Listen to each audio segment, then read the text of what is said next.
तो भव्यात्मा गोमत्सा जीवकांड में भव्य मार्गणा के अंतर्गत अब हम पंच परावर्तन के भाव परावर्तन को आगे बढ़ाते हैं।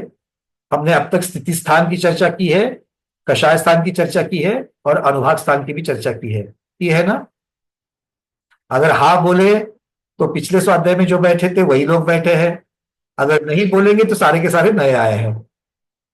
अच्छा हाँ बोल रहे हैं, इसका मतलब पुराने वाले ही हैं। ठीक है। अब बताओ मुझे, हम चर्चा कर रहे हैं भावों की। तो एक इंद्रिय की भी भाव है, दो इंद्रिय की भी भाव है, संगी के भी है, असंगी के भी है। अब इससे हमें पता चलता है लब्ध पर्याप्त तक के भाव होंगे क्या। भाई आपने तो एक इंद्रिय तक की बात तो समझ में आ गई पेड़ के उदाहरण से, चींटी की बात समझ में आ सकती है। अब सूक्ष्म, क्योंकि ये सब तो बादर है, बादर की चर्चा हो गई और पर्याप्तक की चर्चा हो गई। अब सूक्ष्म और लब्ध अपर्याप्तक, इनकी अपेक्षा से क्या उनको भाव हो सकते हैं क्या? हो सकते हैं, बिल्कुल हो सकता है। अच्छा एक बात बताओ, यहां पर तो पेड़ के ऊपर आपने पत्थर फेंकने की अपेक्षा से भाव हो गया, और सूक्ष्म निगोदिया जीव तो किसी से अड़ता नहीं और किसी को अड़ाता नहीं है, तो उसको भाव क्यों होंगे? उसको भाव क्यों होंगे? क्योंकि उसे भी संज्ञा है। संज्ञा किसे कहा, संज्ञा किसे कहा? तीव्र इच्छा को। और इच्छा सिर्फ बुद्धिपूर्वक होती है ऐसी नहीं है, स्वभावता से भी होती है। संसारी जीव को विभाव की अपेक्षा स्वभाव, संसारी जीव का स्वभाव। आ रही है बात समझ में? उसको भूख लगती होगी कि नहीं लगती होगी? सूक्ष्म निगोदिया जीव जो भी चीज को खाता होगा, भूख, क्योंकि उसके पास भी तो शरीर है, तिर्यंज गति का जीव है, कर्म भूमि का जीव है, तो उसको भी भूख लगती होगी। तो भूख लगने पर उसको भी कोई भाव होते होंगे कि नहीं होते होंगे? बिल्कुल होते होंगे।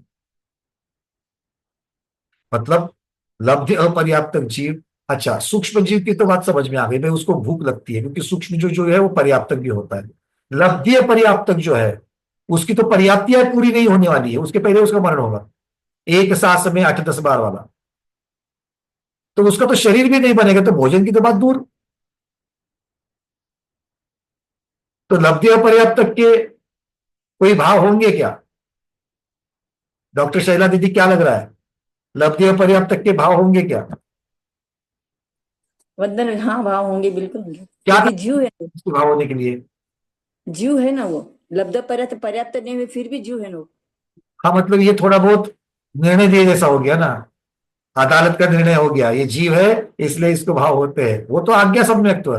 थोड़ी सा और चिंतन, क्योंकि हम चिंतन करेंगे तभी तो लब्ध पर्याप्त के बारे में थोड़ा बहुत जान पाएंगे।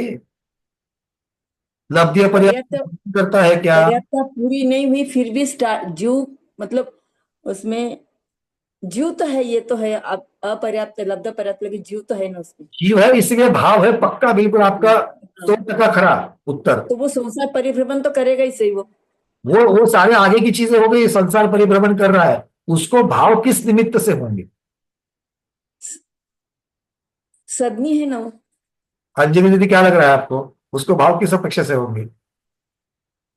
वंदन सदनी है भैया, वहां भले ही द्रव्य मन नहीं है, पर्याप्त या पूर्ण नहीं की हुई, भाव लेकिन मन, भाव मन की भाव शक्ति मन तो रूप है। उसे भाव मत कैसे होगा? भाव होंगे। संगीपना ही नहीं है, संगीपना पंचेंद्रिय के पास आएगा, उसके नीचे किसी के पास संगीपना नहीं है, भावमन भी नहीं है। नहीं, वीर्यात्मक भाव मन नहीं शक्ति है, लेकिन जीव की अपेक्षा उनके भाव जीव जरूर की होंगे। अपेक्षा जीव के भाव होते हैं, बात बिल्कुल समझ में आ गई। हाँ, आप जीव हो, कभी भी आप भोजन करते हो क्या? भोजन के लिए नहीं, निमित्त चाहता है कि नहीं चाहता है? तो वैसे नहीं, वो तीव्र लब्धि और इच्छा तो पर्याप्त भाव होने के लिए क्या निमित्त होगा विजय लक्ष्मी दीदी? उनको ज्ञान रहता है ना, मति श्रुति ज्ञान रहता है उनको थोड़ा, और मरने का भय भी रहता है। बहुत बढ़िया। उसके पास कषाय और ज्ञान ये सारी चीजें है कि नहीं है उसके पास? तो भाव किसकी अपेक्षा से होंगे? औदयिक भाव नाम का कोई चीज सुनिए कि नहीं सुनी है? क्या होते हैं औदयिक? अब सारे हाँ बोल रहे हैं। पहुंच गए भैया, एक आपने एक धक्का दिया तो सब लोग पहुंच जाते हैं। क्यों अरविंद जी, आवधिक भाव होंगे कि नहीं होंगे उसको? कैसे होंगे बताओ, अनम्यूट कीजिए। लब्धि और पर्याप्त जीव को आवधिक भाव कैसे होंगे, कौन बताएगा? अच्छा, थोड़ा इजी प्रश्न पूछता हूं, उसी प्रश्न के कपड़े बदल करके आपके सामने लेकर के आता हूं उसको। आवधिक भाव कब होते हैं? आपको सुन दीदी कलकत्ता बोलो। कर्म कर्म के उदय से जो भाव होते हैं कर्म के उदय भौतिक भाव में है। आवधिक भाव होते हैं, तो लब्ध पर्याप्त के पास कोई कर्म है क्या जो उदय में आ रहा है? कर्म तो है ना? क्या ऐसा हाँ, कि पर्याप्त 18 प्रकार के औद्योगिक भाव होते हैं, उनमें से कितने भाव होंगे? कोई न कोई गति है, कषाय है, लिंग है, से पहली मिथ्या दर्शन है, ज्ञान सबसे एकेंद्रिय है। लब्ध अपर्याप्त जीव की आयु कहां से शुरू हो रही है? विग्रह गति एक कम समय से। तो आयु कर्म तो शुरू हो गया कि नहीं हो गया? आयु कर्म उदय में आ रहा है ना प्रति समय। हाँ बिल्कुल।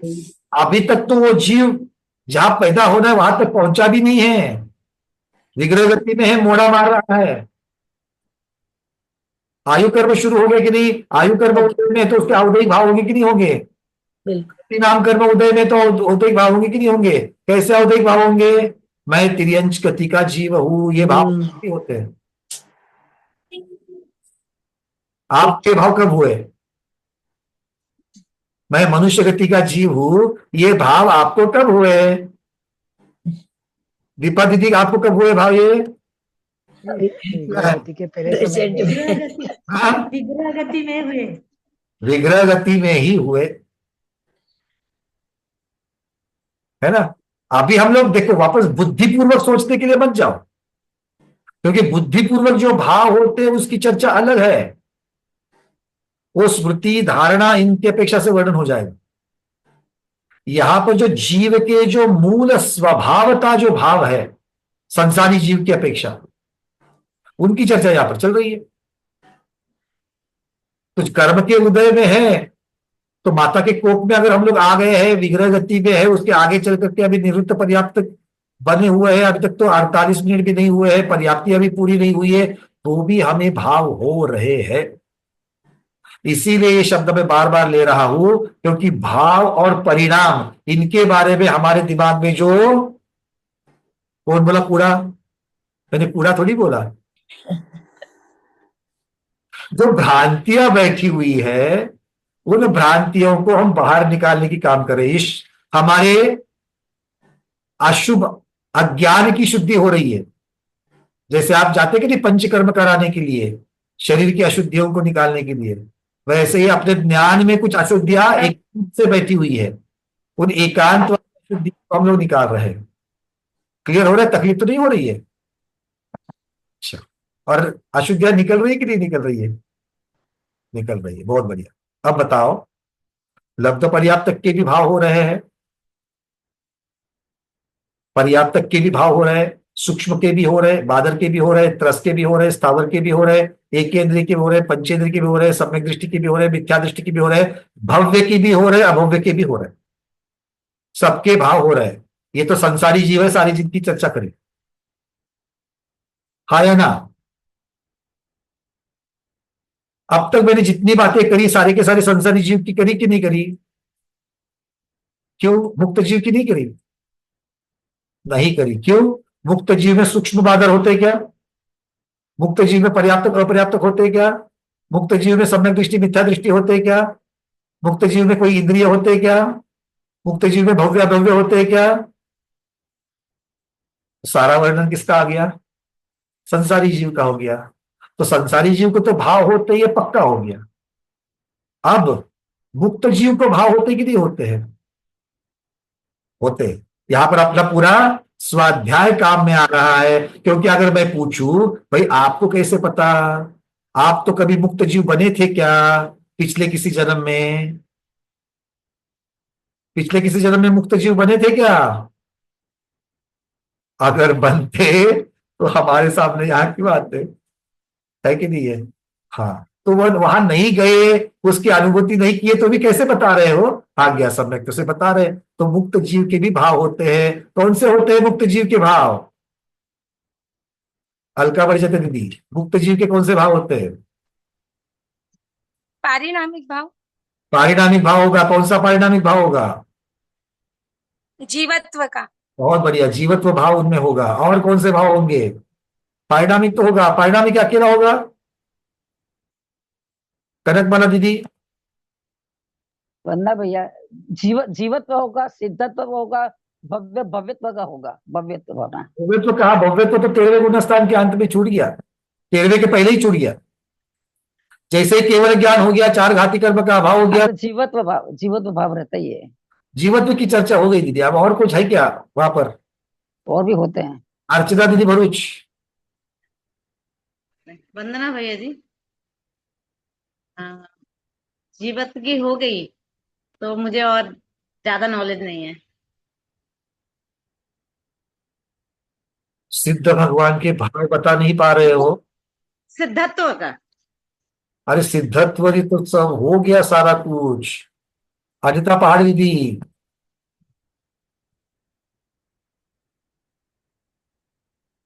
जीवत्व, भव्यत्व, सिद्धत्व, तीन ही तो भाव रहते हैं ना। क्षयिक भाव की चर्चा कभी सुनिए क्या? क्षयिक भाव, हाँ। हाँ, तो क्षयिक भाव होते कि नहीं होते सिद्ध भगवान में? अब भैया दिमाग चलता नहीं एकदम से।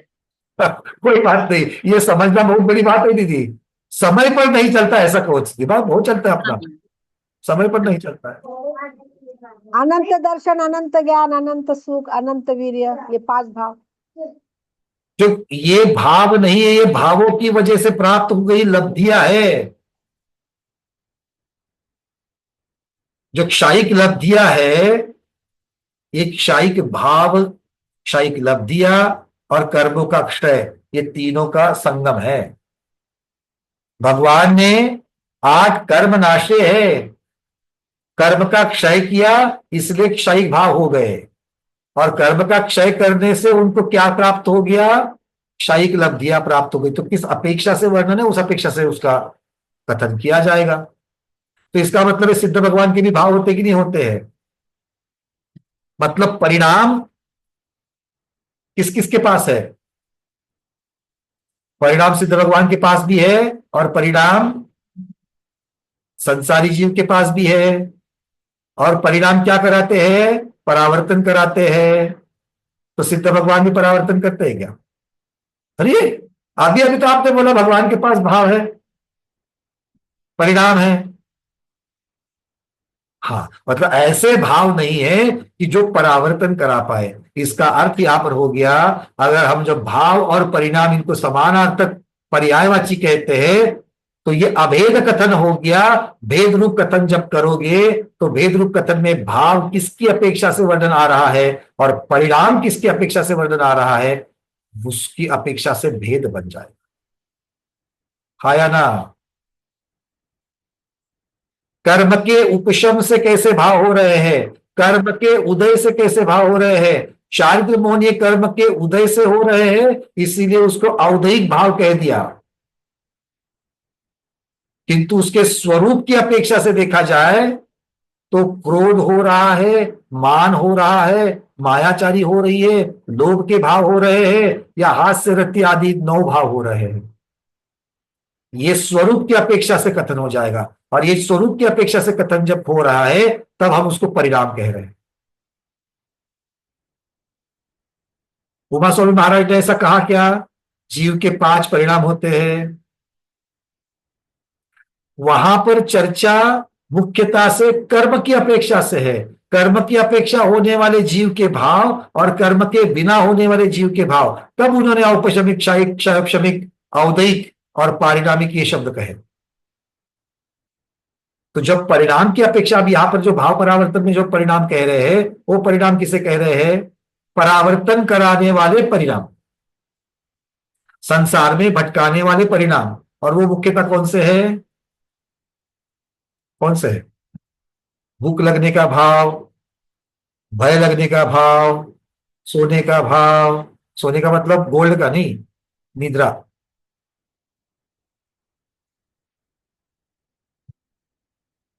परिणाम अर्थात यहां पर मुख्यता से कषाय, चारित्र मोह की अपेक्षा से चर्चा, फिर उसको ममत्व भाव को, परिग्रह को, जो कहना है, मोहनीय कर्म की अपेक्षा से यहां पर जो भाव हो रहे हैं, और उसी के साथ में चिपका हुआ मिथ्यात्व भाव। क्यों? क्योंकि वर्णन यहां पर परावर्तन का है। सम्यक तो शब्द लगा दिया, परावर्तन से छूट गए, परावर्तन खत्म। मिथ्यात्व शब्द लग गया, क्योंकि चारित्र मोहनीय भाव दोनों के होते कि नहीं होते? मिथ्या दृष्टि के होते, सम्यक दृष्टि के होते हैं क्या चारित्र मोहनीय भाव? सम्यक दृष्टि के होते? देखा है कभी आप आजू बाजू में कोई सम्यक दृष्टि जिसको चारित्र मोहनीय कर्म के भाव हो? क्रोध, मान, माया, लोभ, होता है, बिल्कुल होता है। अरे सिर्फ सम्यक दृष्टि को नहीं, अनुवृत्ति महावृत्ति को भी होते हैं। श्रेणी आरोहण करने वाले महामंदिराज को भी होते हैं। फर्क इतना ही है, उनके मंदतर मंदतम की अपेक्षा होते हैं, और हमारे, मैं नहीं बोलूंगा, आप अपना अपना देखो, तीव्र हो रहे कि तीव्रतर हो रहे कि तीव्रतम हो रहे, ठीक है ना? किसी को कैसे भाव होते हैं? मुझे मेरे परिवार को देखना है, मुझे मेरे परिवार को मिलना है, ये भाव तो होते रहते हैं, और कभी कभी तीव्रता बन जाती है, से सबको फोन किए जाते हैं, कब आ रहे हो, बहुत दिन हो गए मिलने नहीं। देखो परिणाम और परिणाम के वेरिएशंस, परिणाम उसी प्रकार का है कि नहीं है? परिवार के प्रति मोह होना, ये एक प्रकार का परिणाम, बहुत मोटा मोटी में कह रहा हूं। तो परिवार के प्रति जो हमारा मोह है, उस मोह की मंदता भी होती है, तीव्रता भी होती है। अब तीव्रता के भाव जब होते हैं, तब हम क्या कर रहे हैं? सामने वाले को फोन करके बोल देते रहे, बहुत दिन हो गए मिले नहीं, चलो मिलते हैं, तीव्रता हो गई। तो क्या ये अकेली तीव्रता है? फोन करना ही तीव्रता है? पता चल गया कि जो मिलने के लिए आने वाले हैं वो स्टेशन तक पहुंचे हैं, गाड़ी गई है, गाड़ी में बैठ करके हमारे आएंगे मेहमान, तो घर में बैठे बैठे जो वेट कर रहे हैं, उनके भी परिणाम तीव्र होते कि नहीं होते हैं? अभी तक तो सामने वो जीव नहीं आया है, ना अभी फोन चल रहा है, किंतु वो तीव्रता, ये तीव्रता, दोनों को तीव्रता कह रहे हैं, किंतु उस तीव्रता में फर्क है कि नहीं है? अर्थात परिणामों में अलग अलग फर्क होता है, वेरिएशंस होती है, बदलाव होते हैं, और इसी बदलाव की अपेक्षा से या फिर एक परिणाम की अपेक्षा से भी स्थिति के स्थान बनते हैं और अनुभाग के स्थान बनते हैं। बात ठीक है? तो अनुभाग स्थान, स्थिति स्थान तो आपको सबको समझ में आ गया था, मैं नहीं पूछूंगा आया था कि नहीं आया था, आया था क्योंकि आपने हाँ बोला है। अनुभाग स्थान समझ में आ गया कि नहीं आ गया? रुको रुको रुको, कुसुम दीदी कुछ कह रही है। हाँ कुसुम दीदी, क्या हो गया? हम स्थिति स्थान का ही पूछ रहे थे। अच्छा, स्थिति के जो प्रकार बताए थे आपने, नहीं जैसे इसमें आपने उदाहरण दिया कि नहीं, मेरी थोड़ी क्लासेस ऐसे ही हो रही है, जैसे 20 कोड़ा कोड़ी सागर की कोई जीवन स्थिति बांधी है किसी कर्म की, तो 20 कोड़ा कोड़ी सागर में प्लस एक समय करेंगे तो वो प्रकार स्थान का बदलेगा कि 20 कोड़ा कोड़ी सागर में ही बदलेगा कुछ? नहीं, 20 कोड़ा कोड़ी सागर एक प्लस एक समय क्या हो गया? 20 कोड़ा कोड़ी सागर पूर्णांक हो गया, वो फिर एक स्थिति स्थान हो गया, उसमें से समय कम कर दो, अगला स्थिति स्थान, एक समय बढ़ा दो, अगला स्थिति स्थान। ठीक, वो ठीक है, क्योंकि इसी एक बात और बोल रही थी भैया अभी, इसीलिए आपको स्थिति बंध और स्थिति स्थान एक जैसे लगते हैं, एक जैसे नहीं है। स्थिति बंध और स्थिति स्थान एक जैसे नहीं है, दोनों में समानता क्यों दिखती है? क्योंकि स्थिति भी एक एक समय के समय प्रबंध की अपेक्षा से बदलती है, और स्थिति स्थान चूंकि स्थिति बंध एक एक समय के अंतराल से है, इसलिए स्थिति स्थान भी एक एक समय का बनता है, इसलिए सब समानता दिखती है। पर स्थिति स्थान क्या है? स्थितियों के प्रकार। और स्थिति बंध क्या है? हर एक स्थिति जो बन रही है। उदाहरण हमने लिया था, 10 लोग हैं मेरे पास, 10 लोगों में से 3 लोगों ने 100 समय की स्थिति बांधी, फिर अगले 2 लोगों ने 102 समय की स्थिति बांधी, और बचे हुए 5 ने 105 समय की स्थिति बांधी। तो 10 लोगों की अपेक्षा से 10 स्थितिबंध हो गए, क्योंकि हर एक जीव स्थितिबंध कर रहा है। किंतु स्थिति स्थान कितने हो गए? 3 ही हो गए। 100 समय का एक, 102 समय का एक और 105 समय का। क्लियर? मतलब स्थिति स्थान ये स्थिति बंध के प्रकार कहलाएंगे। ठीक है, ऐसे ही अनुभाग स्थान भी होंगे और अनुभाग बंध भी होगा। अनुभाग बंध मतलब अलग अलग तीव्रता वाले या फल देने वाले परिणाम। उसमें जैसे हमने कल उदाहरण लिया था, 10 लोग हैं, 10 को बुखार आ गया, 10 के 10 लोगों को 5 दिन बुखार आ गया, किंतु हर एक के बुखार की तीव्रता कम ज्यादा है। तो स्थिति तो 5 दिन की बंधी और परिणाम भी एक प्रकार का था, जिसकी वजह से सबको बुखार ही आ गया, किसी को दूसरे को और कोई बीमारी नहीं हुई, बस बुखार ही आ गया सबको।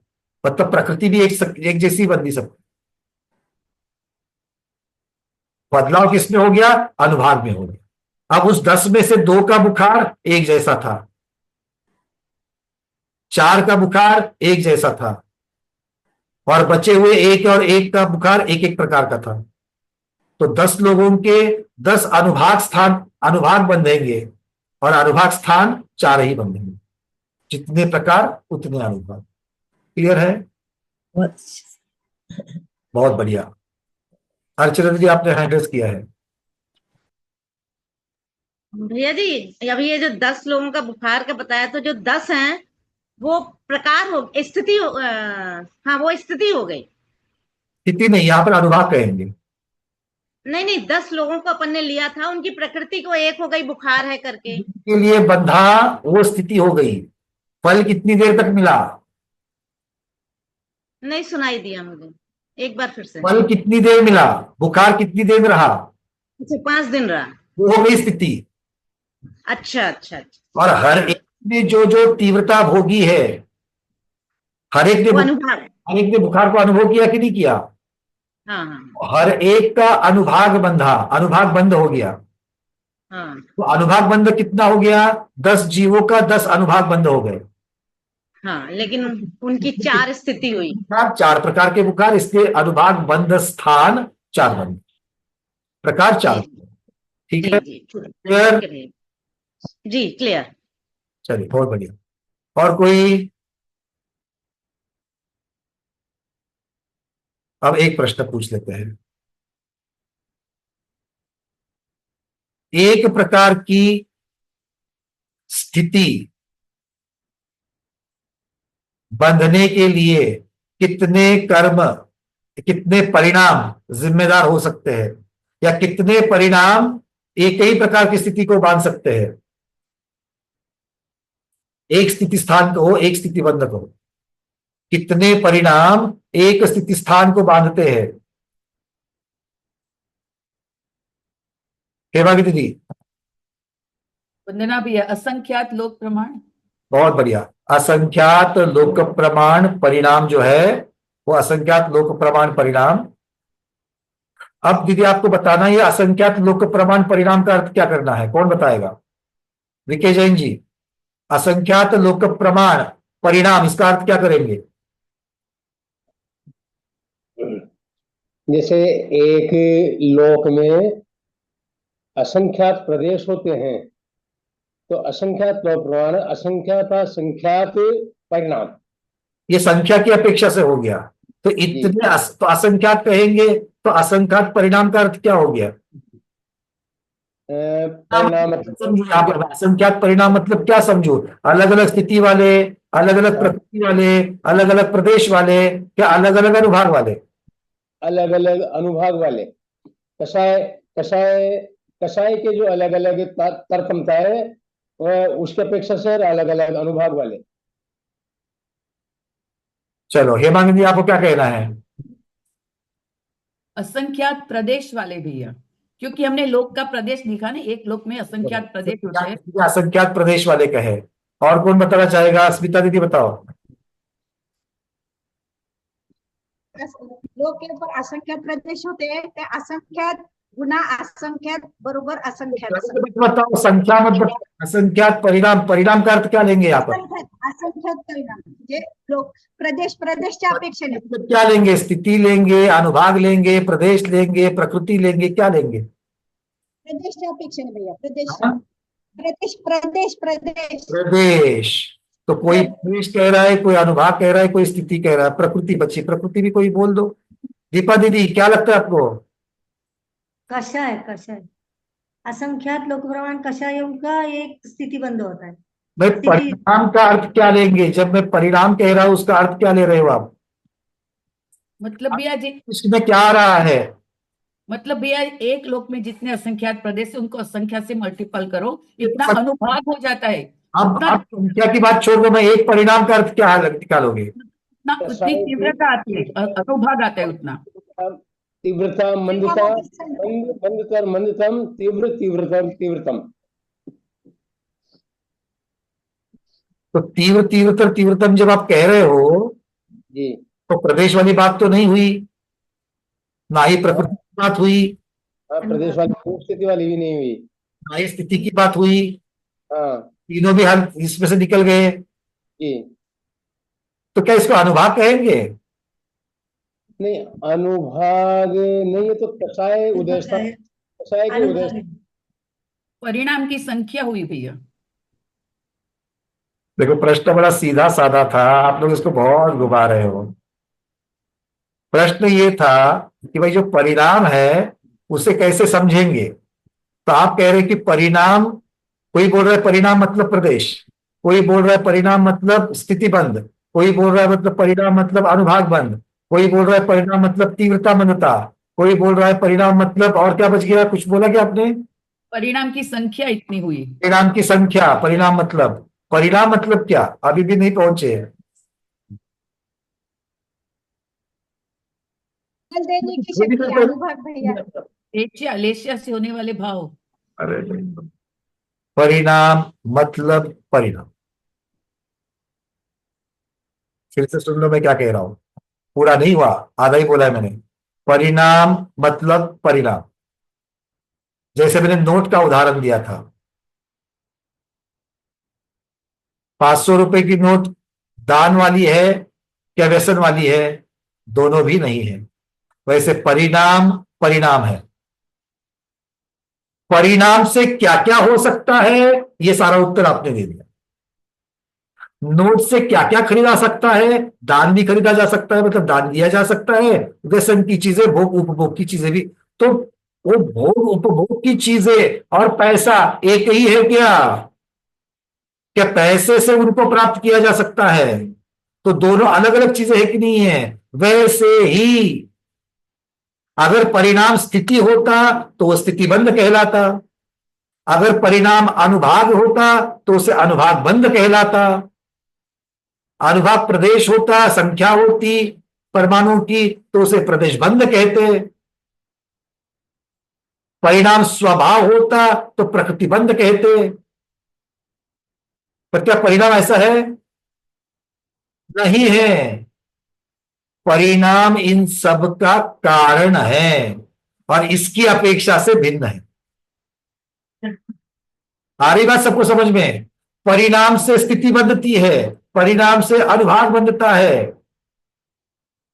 और इसीलिए जैसे दीपा दीदी से थोड़ा पहुंचे थे वहां पर कि परिणाम कषाय है, क्योंकि परावर्तन की अपेक्षा से वर्णन चल रहा है, परिणाम कषाय है। और इसीलिए परिणाम की जो प्रकार है उनको कषाय स्थान कहा है। अब अपने दिमाग के सामने चार्ट लाओ, एक साइड में स्थिति स्थान था, उसके बाद कषाय स्थान था। कषाय कहा क्या? नहीं, कषाय स्थान था। मतलब एक ही प्रकार की स्थिति असंख्यात प्रकार के कषाय बांध सकते हैं, प्रकार के कषाय बांध सकते हैं। इसमें से एक प्रकार का कषाय, इसमें से एक प्रकार का कषाय कहो या एक प्रकार का परिणाम कहो, वो असंख्यात प्रकार के फल दे सकता है। उन फलों के प्रकार को अनुभाग स्थान कह दिया। यहां तक हम लोग कल पहुंचे थे। आया ना? ठीक है, विजया लक्ष्मी दीदी आपने हैंड रेस किया है। परिणाम तो स्थिति भी मानता है, अनुभाग भी मानता है, कषाय भी है, परिणाम का सभी आता है ना उसमें तो तो एग्जैक्टली आप इसका मतलब क्या परिणाम वो चीज है? परिणाम का और उसका संबंध है, किंतु परिणाम अलग है। और वो अलग है, वो बराबर है, उसी की वजह से वो होता है, परिणाम की वजह से स्थिति होती है और अनुभाग होता है। देखो, किसी अपेक्षा से कारण और कार्य एक दूसरे में उपचार करके दोनों को एक माना जाता है, बिल्कुल माना जाता है, बिल्कुल माना जाता है। जब हम सूर्य प्रकाश कहते हैं तो सूर्य ही प्रकाश और प्रकाश ही सूर्य। तो जब सूर्य का प्रकाश कहते हैं तब कारण कार्य जो है वो स्पष्ट हो जाता है। तो कहीं पर दोनों को अभेद रूप से कथन किया जाता है, कहीं पर उसका भेद रूप कथन किया जाता है। यहां पर भेद रूप कथन चल रहा है, इसको याद रखना, इसलिए इतनी सारी चर्चा उठाई। ठीक है, क्लियर है? यहां पर परिणाम को, कषाय स्थान को अलग से देखना है। कषाय स्थान को कार्य है स्थिति बांधना, अनुभाग बांधना, दोनों बांधना। ठीक है, चलो अब मुख्य विषय की तरफ आते हैं, योग। पहले योग को समझेंगे, फिर योग स्थान को समझेंगे। भाई योग क्या है? योग किसे कहते हैं? योग मार्गना पूर्ण हो चुकी है, आप उत्तर दे सकते हो। योग किसे कहते हैं? एक जनरल उत्तर, फिर परावर्तन की अपेक्षा से उसमें हम बदलाव करते जाएंगे। पहले योग किसे कहते हैं? हाँ, सारिका जी वैजापुर बोलिए। मन वचन काय की प्रवृत्ति को योग कहते हैं। मन वचन काय की प्रवृत्ति को योग कहते हैं। चलो एक व्याख्या हो गई। और लीला जैन दीदी। वंदना भैया जी, कर्म के प्रकृति और प्रदेश बंध को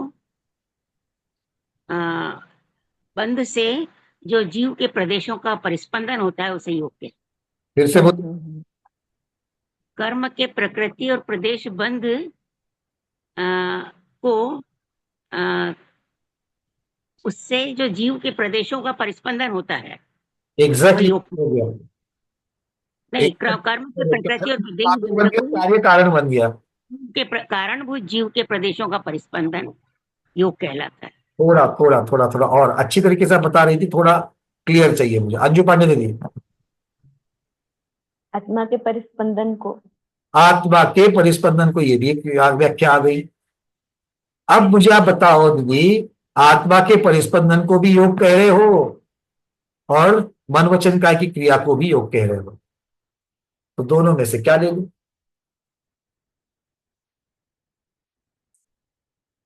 मन वचन काय की क्रिया को योग कहा और आत्मा के परिस्पंदन को भी योग कहा, तो क्या करेंगे?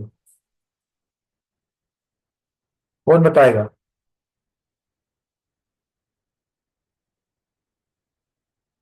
कोई नया हाथ?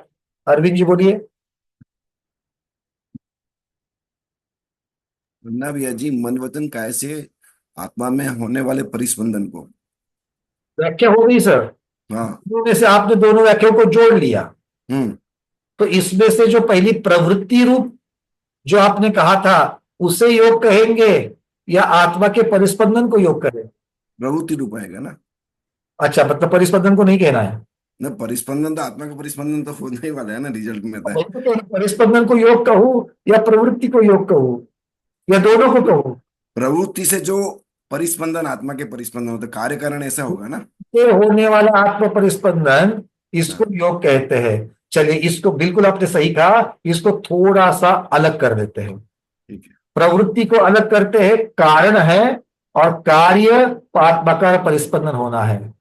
तो कारण को कहते हैं भाव योग, कार्य को कहते हैं द्रव्य योग। याद आ रहा है? भावाश्रव द्रव्याश्रव, भाव बंध द्रव्य बंध, भाव निर्जरा द्रव्य निर्जरा, भाव मोक्ष द्रव्य मोक्ष, भाव गुणस्थान द्रव्य गुणस्थान, भाव वेद द्रव्य वेद। और कहाँ भाव है? बहुत सारे भाव है। तो योग में जो प्रवृत्ति हो रही है जीव की, जिसके पास मन वचन काय तीनों के तीनों है, तीनों के द्वारा प्रवृत्ति हो सकती है। जिसके पास वचन और काय है, 2 इंद्रिय से लेकर 5 इंद्रिय तक, उसको वचन की अपेक्षा प्रवृत्ति होगी, काय की, मन की अपेक्षा से प्रवृत्ति नहीं होगी, काय की अपेक्षा से होगी। और जो एक इंद्रिय स्थावर है उसके पास सिर्फ काय है, सिर्फ काय प्रवृत्ति होगी। तो तीनों में से एक या तीनों के तीनों, इन सब की जो प्रवृत्ति हो रही है वो प्रवृत्ति आत्मा के परिस्पंदन का कारण है, और वो प्रवृत्ति कहलाती है भाव योग, और जो आत्मा का परिस्पंदन है वो कहलाता है योग। क्यों? प्रवृत्ति से सीधा सीधा योग होता है क्या? अब लीला दीदी की व्याख्या थोड़ी सी मैं बीच में ला रहा हूं। प्रवृत्ति से सीधे द्रव्य, भाव योग से सीधे द्रव्य योग होता है क्या? नहीं। तो प्रवृत्ति जब होती है तो प्रवृत्ति से मुख्यता से आश्रव होता है। किसका? नो कर्म वर्गणाओं का और कर्म वर्गणाओं का। प्रवृत्ति से क्या होता है? आश्रव होता है। और ये आश्रव जो होना है ये किसका काम है? ये द्रव्य योग है। ये जो परिस्पंदन है वो द्रव्य योग है। मतलब भाव योग प्रवृत्ति है तो आत्मा का परिस्पंदन द्रव्य योग है, और द्रव्य योग का और आगे चल करके कारण क्या हो गया? तो नो कर्म वर्गना और कर्म वर्गना आना। 3 चीजें समझ में आ गई, क्रम समझ में आ गया। प्रवृत्ति की अपेक्षा भाव योग, उसकी वजह से आत्मा में परिस्पंदन होना द्रव्य योग, और उस परिस्पंदन की वजह से नो कर्म वर्गना और कर्म वर्गना खींची चली आना, ये उसका और आगे कार्य। तो भाव योग का कार्य द्रव्य योग, और द्रव्य योग का कार्य नो कर्म और कर्म का आश्रम। क्लियर है? ये बिल्कुल बेसिक पे चले गए। अब हमें यहां पर भाव योग की चर्चा, वो तो परिणाम की अपेक्षा से होगी होगी, क्योंकि मन वचन काय की प्रवृत्ति क्या कहलाएगी? मन वचन काय की प्रवृत्ति क्या कहलाएगी?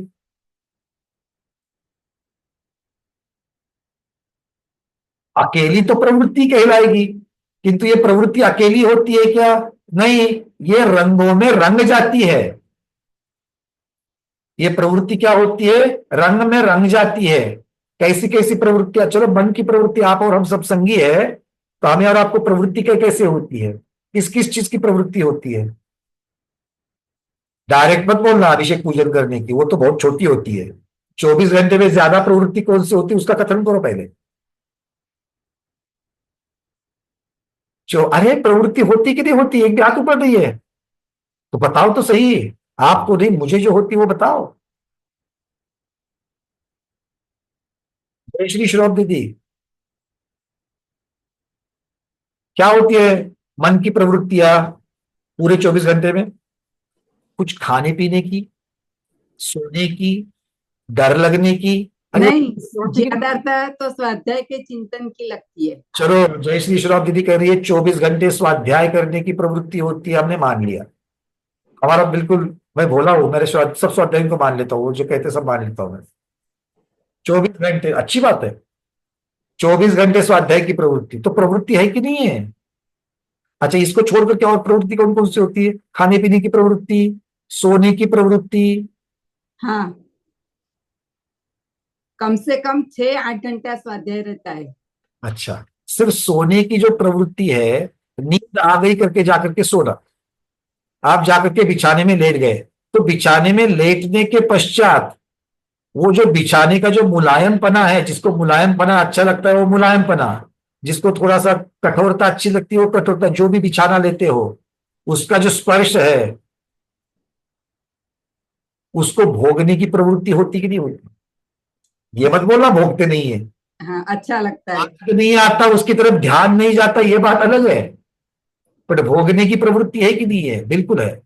और ऐसे ही भोगने के और उपभोगने की प्रवृत्ति में बहुत सारी चीजें आ जाएगी। खाना पीना, सोना, कपड़े पहनना, आभूषण पहनना, सारी चीजें आ गई उसमें। तो मतलब भोगोपभोग की प्रवृत्तियां हो रही है और उसके साथ साथ में कुछ धार्मिक प्रवृत्तियां भी होती है, किसी के प्रति करुणा वाली प्रवृत्ति भी होती है। होती कि नहीं होती है? होती है। तो इनको हम दो प्रकार में बांट देते हैं, शुभ प्रवृत्ति, अशुभ प्रवृत्ति। तो शुभ भाव योग, क्योंकि प्रवृत्ति को हमने भाव योग कहा, तो शुभ भाव योग, अशुभ भाव योग। तो ये जो प्रवृत्ति हो रही है, ये प्रवृत्ति की वजह से, जैसे ही हम शुभ भाव योग कह दिया और अशुभ भाव योग कह दिया, क्या यही तो शुभ परिणाम और अशुभ परिणाम नहीं है? यही तो शुभ परिणाम और अशुभ परिणाम है। और इन्हीं से तो आगे परिस्पंदन होगा और कर्म का और नो कर्म का आश्रय होगा, फिर स्थिति भी बंधेगी और अनुभाग भी बंधेगा। मतलब ये जो भाव योग है ना, प्रवृत्ति जो है, वो प्रवृत्ति मुख्यता से परिणाम को बना रही है। एकांत से अगर हम लोग निश्चय से देखा जाए तो प्रवृत्ति ही परिणाम है। अभेद रूप से जब देखते हैं तो प्रवृत्ति ही परिणाम है। अब उसको रंगों में रंगो, भेद रूप, शुभ प्रवृत्ति शुभ परिणाम, अशुभ प्रवृत्ति अशुभ परिणाम। एक को शुभ भाव योग कहा, दूसरे को अशुभ भाव योग हुआ। अब शुभ भाव योग क्या कहेगा, क्या करेगा? शुभ भाव योग आत्मा का परिस्पंदन कराएगा और अशुभ भाव योग भी आत्मा का परिस्पंदन कराएगा। तो उससे अशुभ द्रव्य योग और अशुभ द्रव्य योग होगा। सीधी बात है, शुभ द्रव्य योग और अशुभ द्रव्य योग होगा। अब शुभ द्रव्य योग का काम क्या है? नो कर्म वर्गना और कर्म वर्गना को खींचना। तो शुभ द्रव्य योग किसको खींचेगा? अच्छी नो कर्म वर्गनाओं को, शुभ नो कर्म वर्गनाओं को खींचेगा और शुभ कर्म को खींचेगा। शुभ नो कर्म वर्गनाओं से क्या होगा? हमारा रूप रस गंध वर्ण शरीर का अच्छा होगा। अच्छा मतलब सबको अच्छा लगेगा, खुद को तो लगेगा ही लगेगा। उसी के साथ साथ में शरीर निरोगी भी बनाएगा, क्योंकि शरीर को रोगी कौन बनाएगा? अशुभ नो कर्म वर्गना, अशुभ कर्म। और ये कैसे होंगे? ये अशुभ द्रव्य योग से होंगे। बातें समझ में आ रही है? मन वचन काया की प्रवृत्ति भाव योग, उससे होने वाला आत्म परिस्पंदन द्रव्य योग, उसका कार्य नो कर्म वर्गना और कर्म वर्गना, इनको आश्रम कराना, खींचना। अब इसको परिणाम के साथ में जोड़ो, प्रवृत्ति ही परिणाम है। अब ये परिणाम शुभ भी होते हैं अशुभ भी होते हैं, तो इनसे भाव योग शुभ भी हो गया और अशुभ भी हो गया, और इनसे द्रव्य योग शुभ भी हो गया और अशुभ भी हो गया, और इनका कार्य शुभ भी हो गया और अशुभ भी हो गया। तो शुभ नो कर्म वर्गना शुभ कर्म वर्गना आ गई, अशुभ नो कर्म वर्गना अशुभ कर्म वर्गना आ गई। ठीक है, क्लियर है? मतलब इनसे जो स्थिति बंधी, इनसे जो, चूंकि परिणाम को हमने शुभता और अशुभता दी है, उससे उस शुभता और अशुभता की वजह से स्थिति और अनुभाग होगा, और वो जो आश्रव हो रहा है, परिस्पंदन हो रहा है, उसकी अपेक्षा से प्रकृति और प्रदेश हो जाए। क्योंकि हमने परिणाम को चूंकि योग के साथ लगे हुए हैं, तो हमने उनको कषाय की जगह पर परावर्तन में रख दिया और योग को प्रकृति बंध और प्रकृति प्रदेश बंध के साथ में रख दिया। ठीक है? अब और एक महत्वपूर्ण बात, ये तो समझने के लिए इजी है। अब योग के दो भेद तो कर दिए, द्रव्य योग भाव योग। अब योग के तीन भेद भी होते हैं, क्योंकि योग को समझे बिना योग स्थान को कैसे समझे? योग के तीन भेद कौन से होंगे? अच्छा, वहां जाने से पहले एक प्रश्न रह गया। अभी आपने आत्मा का परिस्पंदन कहा कि नहीं कहा? कहा। तो ये प्रवृत्ति की तीव्रता और मंदता हो गई, प्रवृत्ति तीव्र मंद हो सकती है कि नहीं हो सकती है? हो सकती है। तो प्रवृत्ति की तीव्रता और मंदता हो गई, तो उससे जो उसका कार्य, जो आत्मा का परिस्पंदन है, वो भी तीव्र और मंद होगा कि नहीं होगा? होगा। इसका मतलब है कि आत्मा का जो हिलना है, आत्मा का जो परिस्पंदन है, आत्म प्रदेश का जो ऑसिलेशंस है, वो स्पीड कम भी हो सकती है और ज्यादा भी हो सकती है। अब प्रश्न एक है कि हमारे पास कितने प्रदेश है आत्मा के? असंख्यात। लोक प्रमाण असंख्यात। तो असंख्यात प्रदेशों में जब आत्म परिस्पंदन होता है, तो सभी में आत्म परिस्पंदन होता है क्या? पहला प्रश्न। जजमेंट नहीं देना है, जजमेंट नहीं मांगा है मैंने, सुनना है, क्योंकि मुझे मालूम है अंदर क्या भरा हुआ है। आप जो उत्तर दे रहे हैं मुझे वो पक्का मालूम है।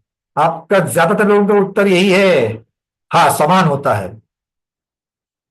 अब ये किसने बताया कि समान होता है? याद करो, कोई महाराज जी ने बताया? कहीं जिनवानी में पढ़ा? दोनों संभव नहीं है। महाराज जी भी नहीं बोल सकते, माता जी भी नहीं बोल सकते, और जिनवानी भी नहीं बोल रही है कि एक जैसा ही परिस्पंदन होता है। ये हमने अपनी धारणा बना करके रखी हुई है। क्यों? क्योंकि हम आज तक आत्म परिस्पंदन को एक ही मानते, एक ही प्रकार का मानते हैं। अरे कहां पर गफलत हो रही, कहां भ्रांति कौन तैयार कर रहा है? आत्म परिस्पंदन एक ही प्रकार का होता है, किसी ने नहीं बताया, हमने अपनी अपनी धारणा बनाई है। और इसीलिए लगता है कि आत्म परिस्पंदन सब जगह से होता है। नहीं, अगर आत्म परिस्पंदन अगर एक ही प्रकार का होता तो आत्म परिस्पंदन को योग कहा, तो आत्म परिस्पंदन के प्रकार होते ही नहीं। एक ही प्रकार का होगा तो अलग प्रकार होंगे क्या? नहीं। और अगर अलग प्रकार नहीं होंगे तो योग स्थान होते क्या? नहीं होते। और अगर योग स्थान नहीं होते तो भाव परावर्तन के चार्ट में जगत श्रेणी के असंख्यात विभाग प्रमाण असंख्यात जो योग स्थान बताए हैं, वो क्यों बताए हैं? पहुंच गए? कूड़ा निकल रहा है? किसने भरा था? हाँ, ये इसीलिए बार बार कह रहा हूं कि हम लोग इस भ्रांति में ना रहे कि स्वाध्याय करने से हम सिर्फ सही ज्ञान को ही अंदर ले रहे हैं। आप सही को तो ले ही रहे हो, किंतु बिना बताए बहुत सारा गलत खुद के साथ अंदर डाल रहे हो। तो हमें स्वाध्याय करते वक्त उन्हीं चीजों को ग्रहण करना है जो सही है, आगमोक्त है। उदाहरण देता हूं, अगर आप बिल्कुल ऐसी कटोरी है, स्वच्छ कटोरी है, उसमें आप खीर रखोगे और ऐसी कटोरी से खीर खाओगे, तो आप अकेली खीर ही खाओगे? आपके पेट में क्या आ जाएगा? खीर ही तो जाएगी। अगर मान लो धूल भरे कटोरे में अगर आप खीर रख दोगे और वो वाली खीर खाओगे, तो क्या आप अकेली खीर खा रहे हो या खीर के साथ धूल भी खा रहे हो? अब हर रोज चेक करो कि अपना कटोरा अच्छी तरीके से धुला हुआ है या धूल भरा है। अगर धूल भरा कटोरा हुआ तो अंदर जाने वाले ज्ञान तो जाएगा, क्योंकि ज्ञान तो खीर है, वो तो खा ही रहे हैं स्वाध्याय में, और उसके साथ में इनडायरेक्टली धूल भी जाएगी। और धूल क्या होती है? इन्फेक्शन कराती है ना? शरीर का इन्फेक्शन तो औषधि से चला जाता है। ज्ञान में जो इन्फेक्शन भरा हुआ है वो क्या कराएगा? पहले तो क्या कराएगा वो देखो, और फिर कैसे निकालना है वो भी देखो। क्या क्या कराएगा? इसी इन्फेक्शन को तो मिथ्यात्व कहते हैं, मिथ्या ज्ञान कहते हैं, क्योंकि जो सही नहीं है वो मिथ्या ज्ञान। और मिथ्या ज्ञान कहां लेके जाएगा? सबको मालूम। फिर इसको कैसे निकालेंगे? एक तो सावधानता रखते हुए धूल को अंदर ही मत लो, उतना ही ले लो, और अगर ये थोड़ा सा कठिन लग रहा है तो हर रोज क्रॉस चेक करो, और समय समय के ऊपर उस धूल को भी निकाल करके फेंको। आगे बढ़ते हैं थोड़ा सा। तो योग के स्थान होते हैं मतलब योग के प्रकार होते हैं, योग के प्रकार होते हैं मतलब आत्म परिस्पंदन के प्रकार होते हैं। इसका अर्थ ही हो गया कि आत्मा के परिस्पंदन तीव्रता मंदता वाले भी होते हैं। अलग अलग प्रकार का आत्म परिस्पंदन होता है और अलग अलग प्रकार का आत्म परिस्पंदन परिणामों के ऊपर निर्भर होता है। ये पहली बात। दूसरी बात, पूरे के पूरे आत्म प्रदेशों में एक ही तीव्रता का परिस्पंदन होवे ये जरूरी नहीं है।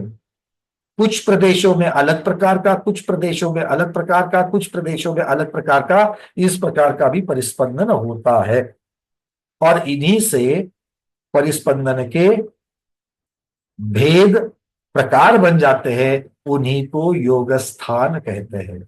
आज कुछ नहीं लिखना है, लिखने वाला काम कल करेंगे, आज पहले समझ लेंगे। ठीक है, क्लियर है?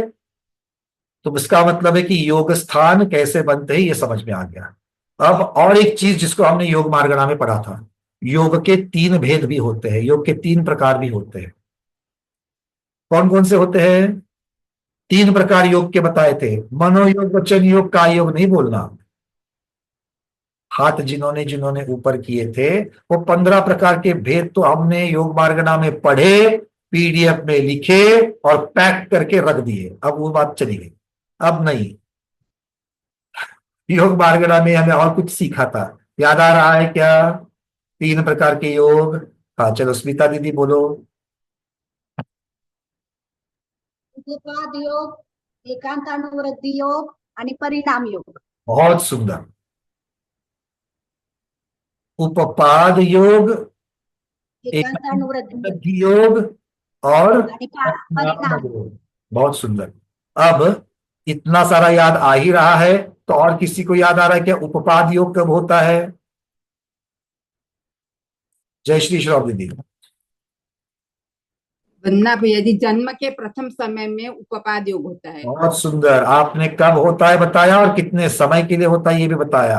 तो जन्म के समय, एक ही समय उपपाद योग होता है। ठीक है। अच्छा दीदी, एक मन में शंका उठ गई यहां पर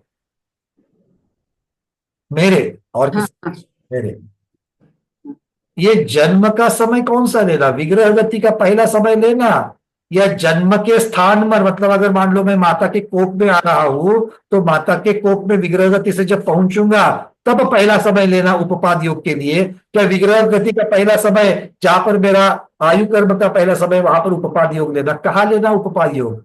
और विग्रह गति का पहला समय। जयश्री दीदी का कहना है उपपाद योग आयु कर्म का प्रथम समय, विग्रह गति का प्रथम समय कह रही है। दीपा दीदी आपको क्या लग रहा है?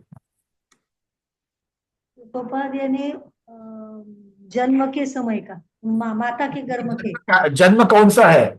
माता के गर्भ में जन्म लिया, मगर मतलब जन्म का उपपाद का जो स्थान है, जन्म का स्थान है जहां पर हमें जाकर के शरीर को धारण करना है, वो मेरा जन्म स्थान है।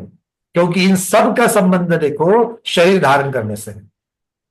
जहां पर मैं मेरी पर्याप्तियां शुरू करता हूं वो स्थान।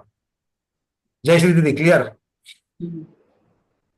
इसका मतलब क्या हो गया कि उपपाद स्थान जब विग्रह गति पूर्ण होती है मोड़े लेकर या रुजु गति से, और जीव जब ऐसी जगह पर पहुंचता है जहां पर उसको अपना शरीर बनाना है, अपनी पर्याप्तियां पूर्ण करनी है, तो वहां पर उसका प्रथम समय जन्म का समय मान करके उसको उपपाद समय कह दिया या उसको उपपाद योग होता है कह दिया। एकांतानुवृद्धि योग नियम से जन्म के दूसरे समय से शुरू होता है। शुरू होता है, कब तक चलता है? कब तक चलता है मीना विनायका दीदी, कब तक चलता है? भैया जी तीसरे समय तक। नहीं दीदी, तीसरे समय तक नहीं। सुनीता उकड़कर दीदी। वंदना भैया जी, पर्याप्ति पूर्ण होने तक। कौन सी वाली पर्याप्ति? शरीर पर्याप्ति। शरीर दीदी आपको क्या लग रहा है? एकांतानुवृत्ति का पूछ रहे ना सर? हाँ, एकांतानुवृत्ति पूर्ण पर्याप्ति होने हाँ, सभी शरीर पर्याप्ति पूर्ण होने तक। हाँ, सभी 6 पर्याप्तियां पूर्ण होने तक। डॉक्टर बहना दीदी आप नहीं कह रही हो, क्या लग गया, बोलो। शरीर पर्याप्ति आहार पर्याप्त पूर्ण होने तक। अच्छा, आपने आहार पर्याप्त कह दिया। कल्पना दीदी आपको क्या कहना है?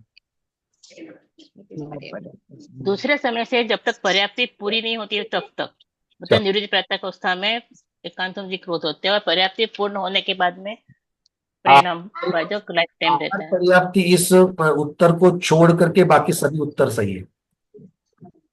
क्यों? क्योंकि आचार्यों के 2 कथन है। कोई आचार्य कहते हैं आहार पर्याप्ति और शरीर पर्याप्ति पूर्ण हो जाएगी तो निर्वृत्त पर्याप्तक से जीव पर्याप्तक हो गया, बाकी क्या अपने अपने समय से चलती रहेगी। इंद्रिय, श्वास, भाषा, मन ये चलती रहेगी। वो बोलते कि शरीर पर्याप्ति हो गई, पर्याप्तियां हो गई, उतना ही निर्वृत्त पर्याप्तक कहते हैं। तो उनकी अपेक्षा से शरीर पर्याप्ति पूर्ण होने तक, आहार पहले होती, शरीर बाद, इसलिए शरीर को लिया। जो आचार्य मानते 6 पर्याप्ति की अपेक्षा से मानते हैं, निर्वृत्त पर्याप्तक अवस्था मानते हैं, तो उनको कहना कि निर्वृत्त पर्याप्तक अवस्था। इसलिए उत्तर को इस अपेक्षा से कहना कि जन्म के दूसरे समय से लेकर के निर्वृत्त पर्याप्तक अवस्था के अंतिम समय तक क्या होता है? एकांतानुवृद्धि योग होता है। और परिणाम योग कब होता है? इसके बाद के सब परिणाम योग। हाँ, पर्याप्ति पूर्ण होने पर, शुरू होने पर, पर्याप्ति के प्रथम समय से जी कहाँ तक लेंगे? Life time. हाँ, लाइफ टाइम रहेगा, हमेशा रहेगा वो परिणाम योग। होने तक, मरण होने तक, मरण होने तक, अंतिम समय तक। बिल्कुल ठीक। चलिए, बहुत तो परिणाम योग जो है वो पर्याप्ति के प्रथम समय से, मतलब पर्याप्तक होने के प्रथम समय से लेकर के आयु के पूर्णता तक परिणाम योग होता है। ठीक है भाई, आपने तो ऐसी सारी इनडायरेक्टली बिल्कुल सारा उत्तर बिल्कुल सही है, इसमें कोई 1% भी गलती नहीं है।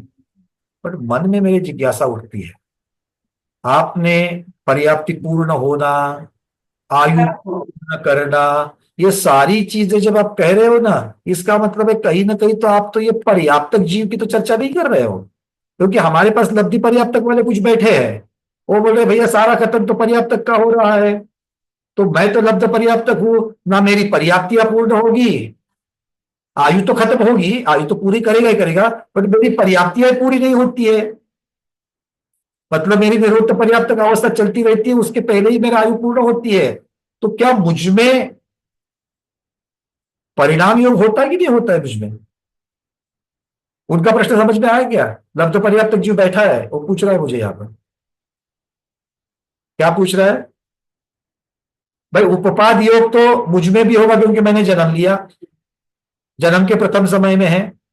एकांतानुवृत्ति योग भी मेरा हो रहा है क्योंकि वो दूसरे समय से लेकर के शरीर पर्याप्ति पूर्ण होने तक है, तो ये भी मुझ में दिख रहा है। बट क्या मेरा वो परिणाम योग होगा कि नहीं होगा? ललिता दीदी आप तो बता ही देंगे, 1 मिनट रुक जाना। तो परिणाम योग के बारे में क्या कहेंगे? प्रश्न समझ में आ गया सबको? हाँ, आप पूछते हैं ललिता दीदी को। ललिता दीदी आप बताइए, आप परिणाम योग लब्ध पर्याप्तक में कैसे होगा? अनम्यूट कीजिए दीदी।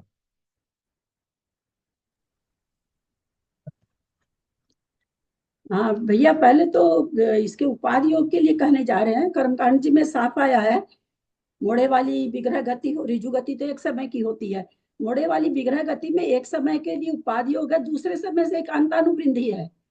एक उपपाद योग एक समय से ज्यादा का नहीं होता। तो एक समय क्या बताया?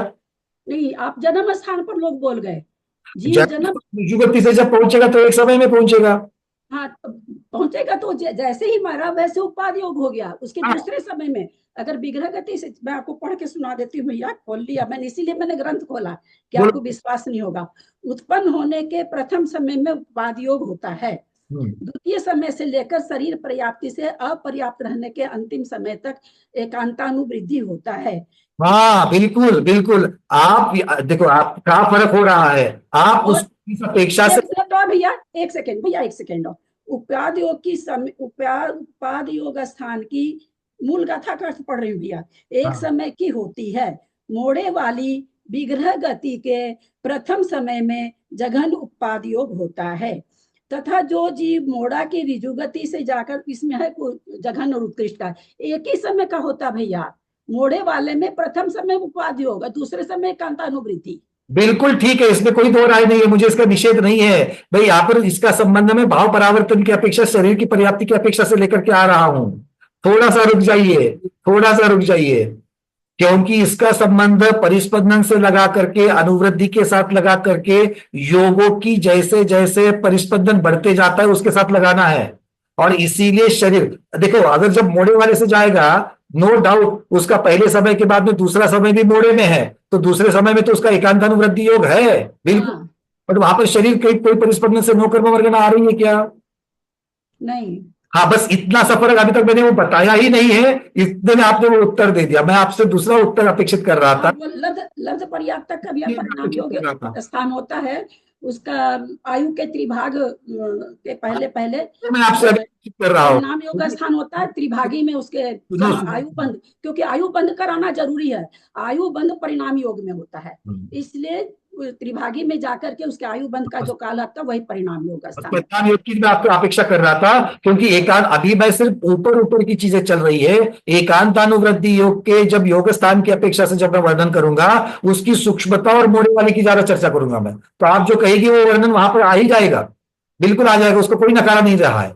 अब चर्चा मेरी चल रही है परिणाम योग की, क्योंकि मैं चर्चा कर रहा हूं पर्याप्तक और लब्ध पर्याप्तक।